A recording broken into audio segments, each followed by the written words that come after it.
The cold weather made Emily wake up in a sweat. The same nightmare again. She was lost in the dark woods again, haunted by eerie sounds and shadows. She got out of bed and went to the kitchen to get a glass of water. The lights of the city shone dimly through the kitchen window. As Emily looked out the window, she felt an instinctive fear, as if someone was watching her. Suddenly, she heard a noise at the back of the house. She quickly turned to where it was coming from and looked out the window. A figure was approaching him out of the darkness. It was hidden in the shadows. She couldn't quite make it out, but it was tall and had an eerie air about it. Shaking with fear, Emily wanted to scream, but her voice caught in her throat.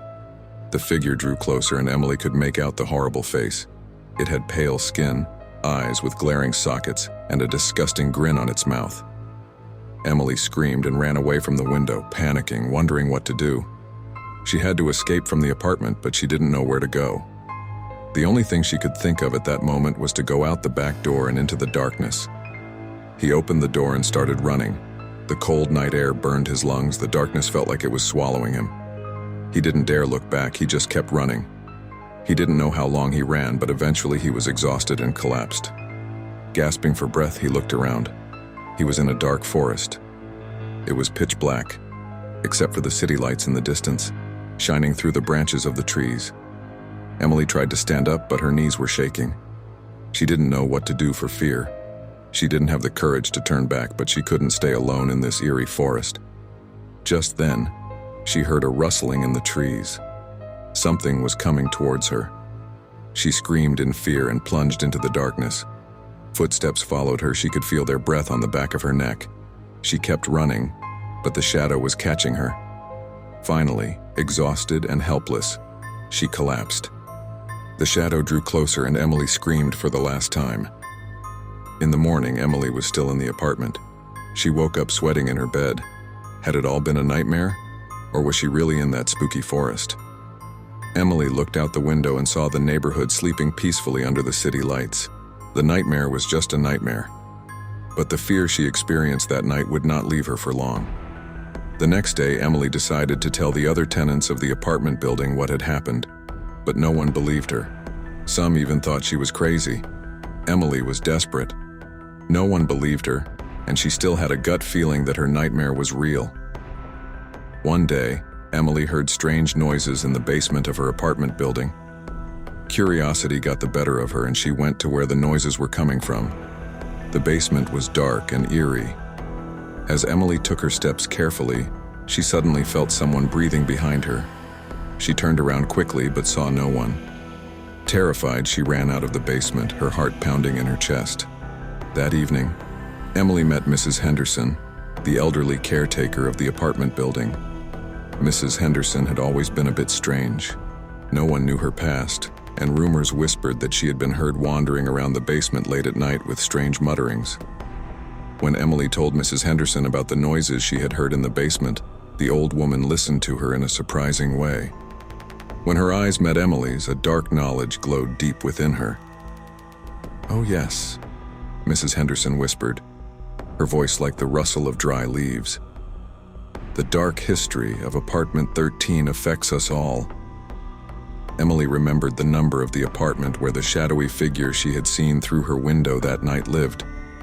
Ms. Henderson continued, "Years ago, a man who lived there disappeared. No one understood what happened. Only the ominous noises from the basement remained." Emily held her breath. "Voices? I heard voices in the basement too." The old woman shook her head. "These walls hold secrets, Emily. Some secrets harbor restless souls." Emily shivered. These explanations didn't make sense of her nightmares, but her instincts kept warning her. The next day, Emily went to the library after school. She was determined to find information about the history of apartment 13 and the missing man. For hours, she scoured old newspapers and local history books. Finally, in a dusty archive box, she found what she was looking for. A yellowed newspaper clipping told the story of the missing man. It said that the man had spoken of shadowy figures emerging from his basement one night and then vanished.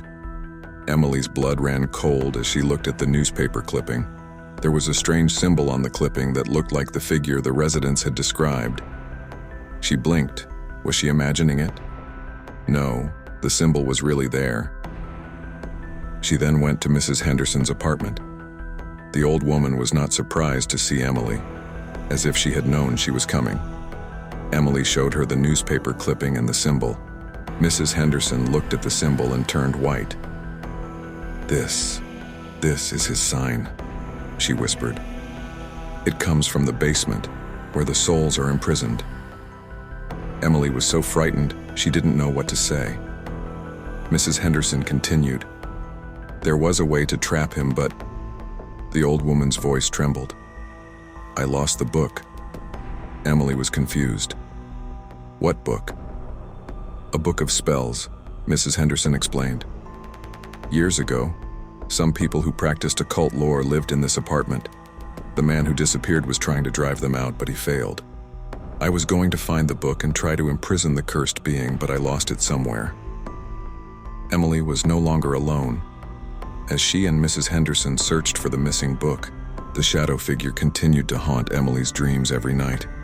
This time, the dreams were more realistic. The forest felt closer and closer. Emily felt that the shadow figure was trying to pull her into the real world. Emily and Mrs. Henderson continued to search for the missing book in the darkness of the basement. They scoured dusty boxes and shelves, examined old scrolls and books. Every corner seemed to hold a dark secret. The shadowy figure's presence could be felt at every moment, as if it was watching them and trying to lure them into its web. Finally, they found a dusty book hidden in an old chest. There were strange symbols and mysterious writing on the cover. Emily opened the book and began to turn the pages. It was full of spells and rituals written in the old language. Mrs. Henderson began to read the book, and Emily listened intently. Together they tried to unlock the keys to the spell. The shadow figure was getting closer. The humming from the basement walls grew louder and louder. Emily and Mrs. Henderson had to hurry. Finally, they were ready to cast the spell. Emily lit the candles with trembling hands, and Mrs. Henderson whispered the words of the spell. Electricity filled the air and a strange light shone in the basement.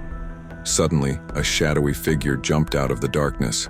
Emily and Mrs. Henderson screamed. The shadow figure attacked Emily with its claws, but Mrs. Henderson pushed it back with a staff. The struggle was fierce and terrible. Emily fell to the ground and the shadow figure approached her. At that moment, Mrs. Henderson cast a final spell, and the shadow figure was swallowed by a vortex. A dark silence fell. Emily and Mrs. Henderson collapsed, exhausted. The shadow figure had been defeated, but their victory was short-lived. The walls of the basement began to shake, and the ceiling began to collapse. Emily and Mrs. Henderson tried to escape in panic, but it was too late. The basement closed in on them, trapping them in darkness forever. Thus, Emily and Mrs. Henderson's struggle came to a tragic end. The shadow figure had defeated them and lured them into its dark world. The curse of apartment 13 still lingered, and no one had ever been able to solve its mystery. Perhaps one day, a brave soul would return to break the curse and free the souls trapped in darkness.